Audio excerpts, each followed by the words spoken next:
Alright. Any news?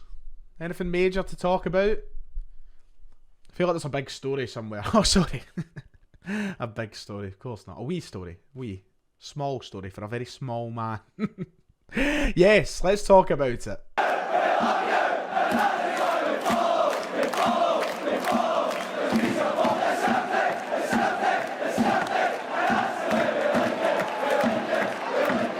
Okay, welcome back to the channel. Make sure to hit like and subscribe if you haven't already. It'd be much appreciated on the road to, I was about to say 37,000 subscribers. It would be much appreciated. And I know today's video is going to attract a lot of people from both sides of the divide. Both my audience and the Celtic fans.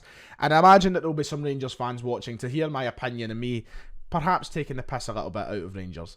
And I know that you're probably abusing me already in the comment section. Feel free. It keeps me going personally. I love it. Honestly, it fuels me almost. So feel free to keep typing away, Rangers fans. I don't mind. But I'm here to talk about it as honestly as possible. And in a manner that isn't as much taking the piss. But here to talk about how it affects Celtic. If it even affects Celtic that much. Because I know doing these sort of videos and talking about the opposition sacking the manager or the opposition in any capacity automatically gets you labelled with titles such as obsessed. And I'm not obsessed, but it is something that affects Celtic. So even for the Celtic fans who might be saying, oh, let's just focus on ourselves. Don't worry, I am focusing on ourselves. But I want to look at this in a way that how it impacts our season, how this season in Scotland moves on. Because let's be real, let's be honest, this is a change in the landscape of Scottish football. I don't think it's a major change in the landscape, but it is somewhat of a change, and it affects Celtic in their quote-unquote title race, you know. There isn't that much of a title race going on in a minute. It's a one-horse race, and Celtic are leading it by a country mile. And the reason I say a slight change in the landscape of Scottish football, adverse to a major change in the landscape, is because I don't think that this sacking is going to make a massive difference as to the situation we see right now. I don't think Rangers will significantly improve this season with whoever they appoint. This is a massive job that needs to be done. Celtic are in a great position. If anything, I think there's an argument to be made that this could strengthen our grip on the Premiership title. But obviously, we'll just have to wait and see. There's a break to go through. Let's talk about everything else. I just quickly want to give my opinion on the sacking itself. I may as well while I'm here. So, Giovanni Van Bronckhorst has been sacked as Rangers manager, only a year on, basically, from his appointment as manager. In that time, of course, winning the Scottish Cup, bottling a league title, which should have been effectively won for Rangers, and in reaching a European final, of course, which was massive for him. But he's been sacked. It had to happen. It had to. He was, I mean, honestly, I wanted them to stay for good. I did. I really did. I wanted them to stay past this World Cup, especially because I would have liked to have seen Rangers scramble. I would have liked to have seen them have to panic and appoint a manager, but they've done the smart thing. They've done it during this World Cup break. They're giving themselves time to go through a process, appoint a manager, and maybe get a system in place before the return of football. But, as I said in the sort of intro to the video, do I think this is going to make a massive change on what happens this season? No, I don't. There's so much work that has to be done at Rangers, and that's another reason the sacking had to be made. Rangers right now, honestly, and I've not got to speak about them a hell of a lot on here, basically only talk about them when the derby games roll around. But, Rangers right now are beyond a mess. They are fully living their Neil Lennon 2020-2021 campaign, the Celtic COVID season. They are living through it right now. They are a team that looks to me beyond repair. Rangers. I don't feel any threat from Rangers at this moment in time, and I won't do so until I see the squad and the management team have a significant improvement. The squad especially, because right now I don't look at that Rangers squad and see many threats around the park. We know there's players there who are capable of being good. We've seen it against Celtic firsthand. They are capable, but I think that so many of them have chucked it. I think so many of them are past it. You look at the likes of Arfield, Davis, McGregor, the fact that they're still cutting about the squad is pathetic in my eyes. I'd be raging personally if I was a Rangers fan. Their two biggest assets over the last 5 years, Ryan Kent and Alfredo Morelos, who, you know, I don't think are that great, but they have been their two biggest assets, are going to leave the club on a free. It's a real kind of reflection on how poorly the club has been run. And there's players that are just around there just not good enough as well. I don't feel a threat coming from Rangers, and they had to sack someone. They had to do something. They should be sacking people on the board. They should be sacking Ross Wilson. They should be sacking more than just Giovanni Van Bronckhorst, but there had to be a first step taken, and they were going nowhere with Van Bronckhorst. As I said, I would have loved him to stay for the longest of times, but he had to go.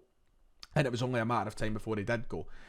Rangers fans were getting impatient. The results were not flattering at all. And the performances were flat. You know, I watched a couple of Rangers games that were televised towards the end of the tenure, and the players looked not bothered. They looked like they had fully thrown in the towel. And Giovanni Van Bronckhorst looked clueless on the sidelines. And it's a real stark difference from what we currently have at Celtic Park and what we have at Celtic. And this is the thing that changes the entire conversation. And proves to me why there isn't anything to be worried about with a managerial change coming at Rangers. Okay, landline just chose to interrupt. Clearly a Rangers fan, that landline. But Celtic's squad is night and day from Rangers at the minute. Our manager, well, we have a manager, Rangers don't, but was night and day from the Rangers manager. Our whole situation and the way the club is being run is night and day from how Rangers is being run. There is nothing there right now that suggests to me that Rangers are going to come close to us in the next year or so. And I know that it's football and things can change at the drop of a coin, you know, the flip of a coin, I should say. The drop of a hat, the flip of a coin. Rangers next year could be on top for all we know. But right now, if you're basing it off stone cold facts, Rangers are miles behind Celtic at the minute. And if you're being honest in terms of this, once again, title race, I don't see any way back for Rangers no matter who they appoint. And that's where I want to try and link this into talking about our situation and talking about how this affects Celtic. The favourite to take over at Rangers is Sean Dyche. He is the favourite, it seems, from the early reports. There are other names, of course, being thrown around. We've seen the likes of Knutson from Bodo Glimt being thrown in. I think there's even links with Steven Gerrard. There's Muscat, who's obviously replicating what Postecoglou did over in Japan. And there's a couple of other names in there as well. Michael Beale, his name's been thrown in around the hat. Sean Dyche is the favourite for the job. And if Sean Dyche comes in, say next week to become Rangers manager, and I'm just using his name as an example. I'm not saying, for the Rangers fans who are going, it won't be Dyche. I'm just using his name as an example. But Sean Dyche comes in to become Rangers manager next week, for example, and there is far too much work to be done for any catch-up on Celtic this season, because we know that Celtic are in a position that Ange Postecoglou spoke about at the AGM, where in the January transfer window, we're going to make progress. We're going to make signings. We're going to look to build on what we've done and become better as a club on and off the park. Whereas at Rangers at the moment, they've got to go through a whole interview process, an identification process of who to interview and who to appoint. They've then got to get a manager in who's got to implement a style. They've then got to sign players. They've got to get rid of players. Rangers aren't in a position between now and the end of the season to come close to Celtic, I don't think. And I don't want to use the words, I think the title's wrapped up. I don't want to say we've won it. I'm not one of those fans. It's done when it's done. You know, or you know there's a point where it is done. And for some it will be now. But what I am saying is it looks incredibly likely that we are closer and closer to Celtic already being champions, because there's so much work to be done at Rangers. And it's, you know, from the position we were in a couple of years ago, it's a real credit to the transformation that Ange Postecoglou has helped usher in at Celtic. Because you now look across the road to a club who were apparently in a fantastic position a couple of years ago. They're back at where they were 2016, 2017, 2018, 2019.